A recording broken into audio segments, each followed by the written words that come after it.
শুরুতে আপনারা যারা সাংবাদিক বন্ধুরা এসেছেন আপনাদের সবাইকে শুভ বিজয়ের অগ্রিম শুভেচ্ছা এবং নেতাজি ক্লাবের তরফ থেকে অনেক অনেক অভিনন্দন।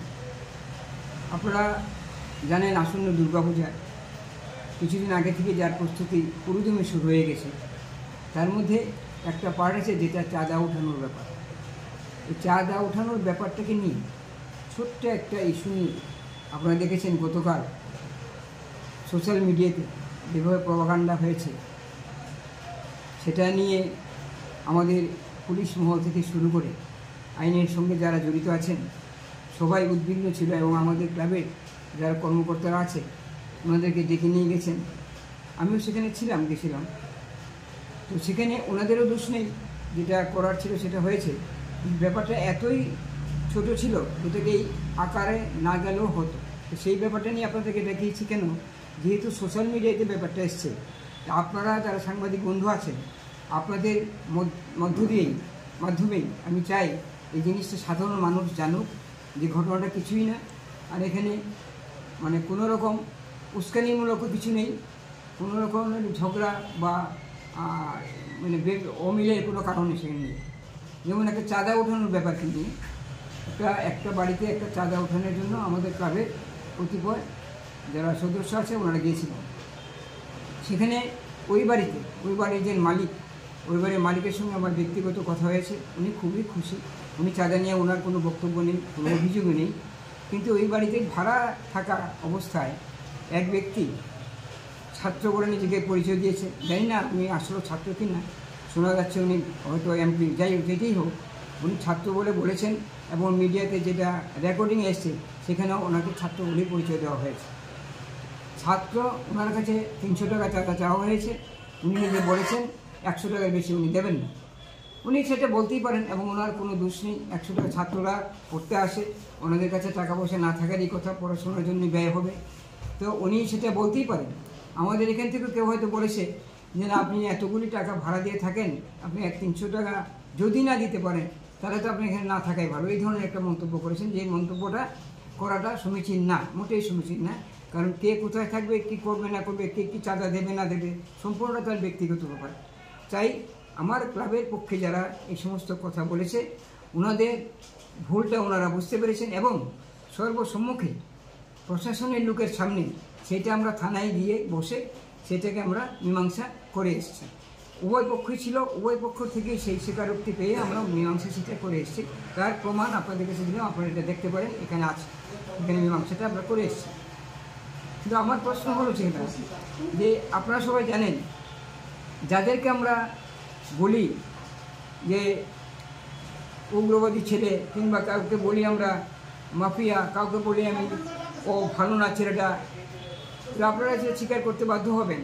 সমাজে যখন বিপদ হয়, সমাজে যখন ক্রাইসিস থাকে, সেই ক্রাইসিস পিরিয়ডে ধরুন কোনো একটা ফ্লাড সিচুয়েশান, পাশের বাড়িতে আগুন লাগা, কোনো সামাজিক কোনো দুর্ঘটনা, হ্যাঁ, এই সমস্ত ব্যাপারে দেখবেন এই ধরনের ছেলেরা যাদেরকে আমরা ইন্ডিকেট করে থাকি তারা ভালো না বলি, তারাই সর্বাগ্রে গিয়ে সেখানে ওদের যে উপস্থিতিটা সেখানে রাখেন এবং ওদের মাধ্যমে ওই জিনিসটাকে আমরা ওখান থেকে আমরা মুক্তি পাই। আমার প্রত্যেকটা মানুষ যারা পূজা করে থাকেন, আমার ব্যক্তিগত অভিজ্ঞতা আছে। আমি একসময় ক্লাবের কর্মকর্তা ছিলাম, পূজার সঙ্গে আমি জড়িত ছিলাম দীর্ঘদিন। আমি জানি একটি বাড়িতে 4বার 5বার চাঁদা আনতে চাইতে হয়। অনেক সময় বিরক্ত আসা উচিত না, কারণ আমি জেনে শুনেই তো পূজার দায়িত্ব নিয়েছি। তারপরেও হয়, মানুষ তো রক্ত মাংসের কিছু হয়। কিন্তু এই যে ঘটনা সেটা কিছুই হয়নি, কিন্তু এটাকে যেহেতু সোশ্যাল মিডিয়াতে চলে এসছে, তাই আপনাদের মাধ্যমে আমি সমস্ত ত্রিপুরাবাসীকে এটা জানাতে চাই, এই ধরনের বিভ্রান্তিকর আচরণ কেউ শুনবেন না, কেউ এগুলোকে প্রশ্রয় দেবেন না, কেউ এটাকে কিছু মনে করবেন না। কারণ আমাদের এই এলাকা জাতি উপজাতির মিলন ক্ষেত্র। আর আমি আপনাদেরকে বলি, পূজা সেটা দুর্গাপূজাই বলুন, ঈদই বলুন, আর খ্রিস্টমাসই বলুন, যে কোনো ধর্মের যে কোনো অনুষ্ঠানই বলুন, সমস্ত যে অনুষ্ঠানগুলি সেগুলি শুধুমাত্র একটা মিলন ক্ষেত্র। সমস্ত মানুষ মিলে, সর্বধর্মের মানুষ মিলে আমরা সেই মিলন ক্ষেত্র থেকে সবাই মিলে সমস্ত আনন্দটাকে শেয়ার করব, এটাই আমাদের মূল মন্ত্র থাকে, এটাই আমাদের উদ্দেশ্য থাকে। আর আমি নেতাজি ক্লাবের তরফ থেকে, এই এলাকার তরফ থেকে আমিও সবার কাছে এটা আন্তরিকভাবে অনুরোধ রাখবো যে আপনাদের সবার ভেতরে এই ভাবনাটাই রাখবেন যে আমরা পুজো আসছে, চলুন সবাই মিলে হাতে হাত মিলিয়ে আমরা সবাই মিলে একসাথে এইটার আনন্দ উপভোগ করি এবং শেয়ার করি, একে অন্যকে আনন্দ দেই, যেন কারোর জন্যই কারো আনন্দটা বিনষ্ট না হয়। আমি আনন্দ করবো, আরেকজন করতে পারবে না, সেই জিনিসটা যাতে না হয়। এই ফিলিংসটা যখন আমার ভেতর থাকবে, তখন আমি আশা করি এই ধরনের কোনো রকম ছোটোখাটো ব্যাপারে কাউকে বিচলিত করতে পারবে না। যিনি অভিযোগ শ্যামল পুলিশের ভূমিকা নিয়ে আপনাদের কি বলতে পারবেন? পুলিশের ভূমিকাটাই বলছি। দেখুন, পুলিশও মানুষ, আমার মতো আপনার মতো মানুষ, এবং এই যে আনন্দটা যেটা আমরা করবো এই পুজোর 4 দিন, আমরা যেভাবে মেতে উঠবো আনন্দে, সেই আনন্দে কিন্তু ওনারাও একই সমান ভাগিদারি, এবং ওনাদেরও করার কথা। ওনারা ওনাদের পরিবার রেখে দিয়ে, বাচ্চা কাচ্চা আনন্দ রেখে দিয়ে 24 ঘন্টা ওনারা ডিউটি থাকেন। তাই আমি পুলিশকে স্যালুট জানিয়ে বলছি যে আপনারা যেভাবে ডিউটি করুন, আপনাদের প্রতি আমাদের আন্তরিকতা যথেষ্ট আছে।